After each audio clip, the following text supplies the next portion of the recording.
சிங்காநல்லூர் உருவான கதை. இந்த பிரசன்ட் டே சிங்காநல்லூரோட ஒரிஜினல் பேர் பாத்தீங்கன்னா வேதபுரின்னு சொல்றாங்க. சுமார் 1800 வருஷத்துக்கு முன்னாடி, அதாவது செகண்ட் செஞ்சுரியில கரிகால சோழன் இந்த ரீஜனை விசிட் பண்ணிட்டு ஒரு கோயில் கட்டுறதுக்கான பிளான் கொண்டு வராரு. அந்த கோயில் தான் பாத்தீங்கன்னா உலகை அளந்த பெருமாள் கோயில்.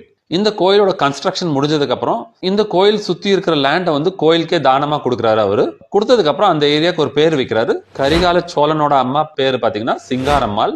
சிங்காரம்மாள் அப்படிங்கிற அந்த பேரை தான் வந்து சிங்காநல்லூர்னு சொல்லிட்டு இந்த ஏரியாவுக்கு அவரு பேர் வச்சாரு.